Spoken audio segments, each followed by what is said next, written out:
Keluarga Malaysia sempena Bulan Kebangsaan 2022, kita akan berbicara berkenaan Kembara Merdeka Keluarga Malaysia 2022 bagi peringkat wilayah Persekutuan Kuala Lumpur dan juga Putrajaya. Dan untuk mengetahui dengan lebih lanjut, kita bersama dengan Encik Lim Antek, Pengarah Penerangan Wilayah Persekutuan Kuala Lumpur dan Putrajaya. Selamat pagi. Selamat pagi, Cik Menawar. Terima kasih. Baik, kalau kita imbas kembali 30 Julai yang lalu, kita menyaksikan pelancaran Bulan Kebangsaan dan juga Kibar Jalur Gemilang 2002 di peringkat kebangsaan yang berlangsung di Putrajaya. Dan kali ini kita akan menyaksikan bagi program Kembara Merdeka Keluarga Malaysia. Jadi mungkin Tuan untuk permulaan ini boleh kongsikan perancangan untuk program Hari Kebangsaan dan juga Hari Malaysia 2022. Okey, terima kasih Cik Menawar. Selamat pagi, salam sejahtera, salam keluarga Malaysia. Terima kasihlah kami beri peluang kepada Jabatan Penerangan Wilayah untuk berkongsi maklumat berkaitan dengan Kembara Merdeka peringkat wilayah persekutuan. Untuk makluman semua, pelancaran ini telah dilaksanakan oleh Yang Amat Perdana Menteri pada 30 hari bulan peringkat kebangsaan. Dan di Kuala Lumpur pun kita buat secara serentak pada 30 hari bulan Julai juga, tapi dilancarkan oleh bahagian Datuk Bandar lah, Datuk Mahathir Ngah. Dan pada hari tersebut sebenarnya kita perlu merancang peringkat wilayah dengan peringkat persekutuan, dan kita buat serentak pada hari tersebut 30 Julai kipas. So pasti banyak program yang akan dilaksanakan sempena Bulan Kebangsaan ini, khususnya daripada pihak Jabatan Penerangan sendiri, dan juga kita lihat antara program yang akan dilaksanakan adalah program Semarak Gemilang, Tuan. Ya, betul. Okey, pada peringkat wilayah persekutuan kita merancang banyak program sebenarnya, dan kita akan fokuskan kepada beberapa program utamalah. Pertama apa yang Cik Menawar cakap tadi, program Semarak Gemilang, iaitu kita akan pilih beberapa lokasi tumpuan orang ramai. Kita akan melibatkan komuniti di kawasan tempat dan memasang bendera supaya menjadi tempat tumpuan lah, sebab orang datang dan akan mengambil gambar, dan dia akan momen tu supaya ambil gambar dan dia postkan dalam Facebook dia masing-masing lah, supaya menampakkan gerakan mengibar jalur gemilang sambutan Hari Kebangsaan tu betul-betul meriah di kawasan-kawasan tersebut. Dan program yang kedua ialah program Merdeka Komuniti. Program Merdeka Komuniti ini adalah satu aktiviti yang dilaksanakan oleh Jabatan Penerangan yang kita memperkasakan komuniti untuk menyemarakkan sambutan Hari Kebangsaan di lokasi-lokasi tersebut. Dari sini kita utamakan KKM kita lah. Jabatan Penerangan kita ada persatuan atau NGO yang ditubuhkan jabatan disebutkan Komuniti Keluarga Malaysia yang dianggotai oleh ketua-ketua pemimpin tempatan. Dan yang program ini kita akan macam bekerjasama lah Jabatan Penerangan dengan komuniti tersebut untuk menyemarakkan sambutan Hari Kebangsaan Kibar Jalur Gemilang di kawasan-kawasan tertentu. Dan ini semestinya lah komuniti bersama dengan rakyat setempat bersama-sama membuat kerja untuk menyemarakkan sambutan. Dan kalau Cik Menawar ada masa boleh turun ke komuniti bersama-sama menyemarakkan. Boleh. Yang kita sekarang kita telah laksana, sedang dan akan laksanakan sehingga 16 September. Dan untuk makluman juga di wilayah persekutuan ini kita ada 72 komuniti keluarga Malaysia, dan di setiap parlimen ada kurang 6. Dan gerakan untuk menyemarakkan ini kita akan sambut di seluruh wilayah persekutuan ini dengan 72 komuniti, dan setiap komuniti kita memperuntukkan bukan RM1,000 lah, duit tak banyak. Tapi untuk menyemarakkan tu kita bagi sama rata, semua bersama dengan komuniti menyemarakkan semangat kebangsaan ini di setiap lokasi tersebut. Betul. Itu sangat penting. Ya. Dan satu lagi yang berkaitan dengan KKM yang Cik Menawar tadi lah, konvoi Kembara Merdeka. Yang ini akan berlaku di wilayah persekutuan selama 2 hari lah, 18 hari bulan Ogos dan 19 hari bulan Ogos. Okey, itu antara program-program utama yang akan dilaksanakan sempena Hari Kebangsaan sampailah ke Hari Malaysia pada 16 September kelak. Jadi kita nak menyentuh kembali berkenaan Kembara Merdeka Keluarga Malaysia KMKM 2022 ini. Jadi mungkin Tuan boleh kongsikan kaedah pelaksanaannya dan juga matlamat yang ingin dicapai. Okey, terima kasih Cik Menawar. Sebenarnya konvoi, sebenarnya disebut konvoi. Konvoi Kembara Keluarga Malaysia. Yang ini telah dilancarkan oleh Yang Amat Perdana Menteri pada 30 hari bulan hari itu di Dataran Merdeka. Sebenarnya ada 2 perkara yang PM lancar hari itu, ialah satu, jalan bersama. Berjalan teguh bersama. Yang kedua ialah konvoi. Konvoi ini 30 hari bulan hari itu Yang Amat Perdana Menteri lancar, dia bergerak daripada negeri ke negeri. Konvoi Selangor ke utara, ke timur, selatan dan akan datang ke wilayah pada 18 bulan. So daripada Negeri Sembilan ke wilayah 18, 19 dan kita akan penutup di wilayah lah pada 19 bulan. Konvoi daripada Negeri Sembilan dijangka tiba di Kuala Lumpur pada 18 bulan pukul 2.30 petang di Tol Sungai Besi. So daripada konvoi itu, konvoi Jabatan Penerangan Wilayah akan sambut konvoi daripada Negeri Sembilan, akan bawa ke majlis di IPG Ceras tu, Institut Pendidikan Perguruan Khas Ilmu Khas Ceras, dan di situ akan ada majlis perasmian lah oleh Yang Berhormat Timbalan Menteri Luar Negeri, Yang Berhormat Datuk Kamarudin Jaafar, merangkap Ahli Parlimen Bandar Tun Razak. So daripada situ akan bergerak. Keesokan harinya kita akan membuat program majlis penutup di Menara di BKL. Itu oleh Yang Berhormat Datuk Seri Dr. Zahidan Kasim, Menteri Wilayah Persekutuan. So di sepanjang tu kita konvoi itu ada program-program yang kita tetapkanlah untuk bersama dengan komuniti menyantun rakyat sebenarnya. Menarik sekali program Kembara Merdeka ini, konvoi yang dilaksanakan sempena Bulan Kebangsaan ini.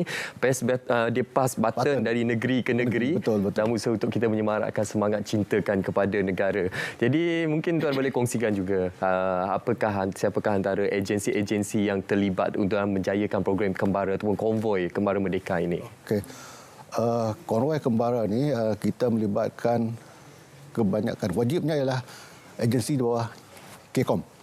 Di wilayah Kesuan wajib. Dan lain-lain agensi kerajaan termasuk di BKL dan juga NGO lah. Kita melibatkan NGO dari Persatuan Motorbike K16. So kekuatan dia adalah lebih kurang 40 kenderaan akan bergerak dengan keanggotaan lebih kurang 62 orang. So kalau terlalu panjang pun agak sukar untuk kawal. So kita hadkan kepada 40 kenderaan dengan 62 orang. So pergerakan bermula daripada Tol Sungai Besi ke IPG Ceras dan kita akan bermalam di Grand Con Hotel tu. Besok kita akan bergerak daripada restoran Firdaus, Jantung Orang Ramai, Kibar Jauh Gemilang, dan kita bergerak ke KL Central. Selepas KL kita akan bergerak ke Menara di BKL lah untuk majlis penutupan pada 19 bulan. Dan kepada rakyat yang berkelapangan, jemputlah hadir dalam majlis program-program kami tu. Ya, insya-Allah untuk kita bersama-sama memeriahkan program Kembara Merdeka di setiap checkpoint yang dinyatakan tadi. Okey tuan, ini merupakan satu hala tuju baru untuk kita semua, khususnya pasca pandemik COVID-19. 2 tahun kita tidak dapat melaksanakan konvoi merdeka seperti kebiasaannya pada tahun-tahun sebelum ini. Jadi mungkin ada harapan yang cukup besar ataupun manfaat untuk program Kembara konvoi Kembara Merdeka ini kepada masyarakat dan juga kepada agensi-agensi yang terlibat ini tuan. Okey, sebenarnya Cik Munawar cakap maklum 2 tahun kita macam berkurunglah sebab pandemik COVID-19 dan program-program yang kita rancang sebelum ini pun tidak dapat dilaksanakan kerana pergerakan perlu dikawal. Dan tahun ini kita buka balik walaupun kita dalam fasa pandemik, tapi pergerakan kita telah pun dilonggarkan sikit. Dan program-program yang kita laksanakan ini adalah untuk menyantun rakyat supaya datang bersama dan memudahkan sambutan sempena Bulan Kebangsaan. Dan sepatutnya kita bergerak lagi awal, tapi oleh kerana sekadar itu kita di wilayah ini kita akan mula pada 18 bulan lah secara besar-besaran lah. Dan kita melibatkan semua agensi, agensi kerajaan, swasta dan juga NGO. Dan kita juga melibatkan belia-belia lah. So untuk harapan saya, sambutan Hari Kebangsaan ni sepatutnya bukan dalam tempoh tertentu saja. Sepatutnya kita akan bergerak daripada awal tahun hingga ke akhir.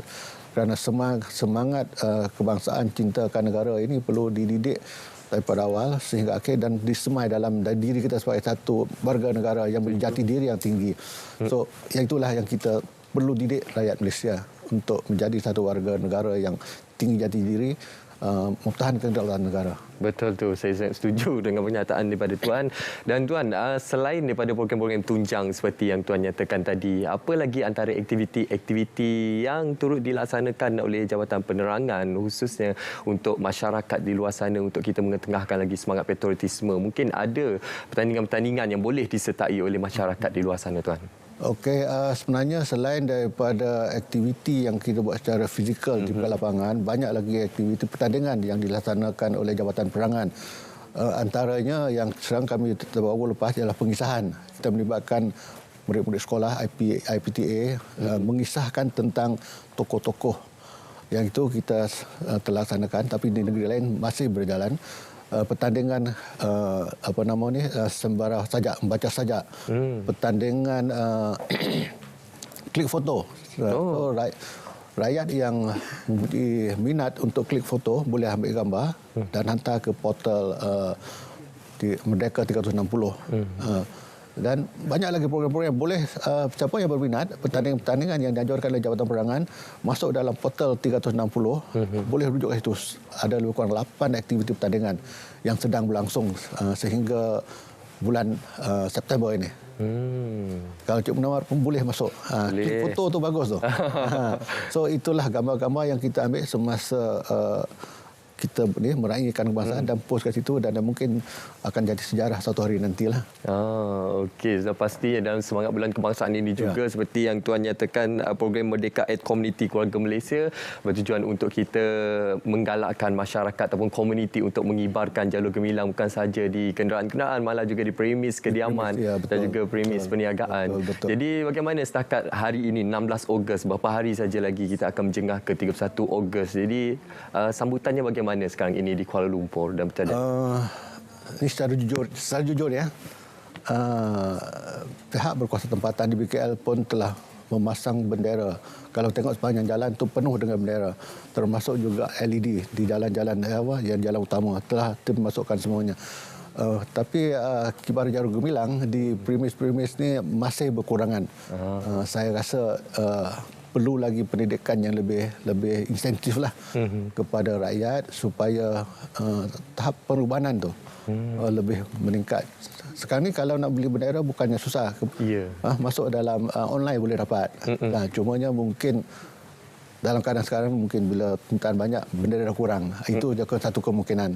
Tapi kita boleh usahalah. Boleh pergi. Rasa Maidin pun masih ada. Di semua pasar raya ada jual bendera ataupun jalur gemilang. Jadi itulah semangat yang perlu kita tonjolkan untuk kita bersama-sama mengibarkan jalur gemilang dalam semangat kita menyambut bulan kebangsaan pada ketika ini. Jadi apa pun terima kasih saya ucapkan. Boleh tambah sikit? Ya boleh, Tuan. Macam ni, saya nak memberi satu contoh. Kibar jalur gemilang sebagai rakyat yang tinggi jati diri, semacam kita menang satu pertandingan. Di luar negara. Bila kita menang, bendera dikibarkan, itulah semangat yang perlu ada pada diri kita. Betul. Itu semangat yang perlu kita tonjolkan sebagai sebuah anak keluarga Malaysia. Untuk kita terus mengibarkan jalur gemilang tinggi di julang sebagai tanda kedaulatan negara kita. Jadi terima kasih kepada Encik Lim Antek, Pengarah Penerangan Negeri Wilayah Persekutuan Kuala Lumpur dan Putrajaya atas perkongsian pada pagi ini untuk kita menyemarakkan semangat bulan kebangsaan. Baik penonton, kita akan berehat seketika. Kita akan kembali selepas ini dengan banyak lagi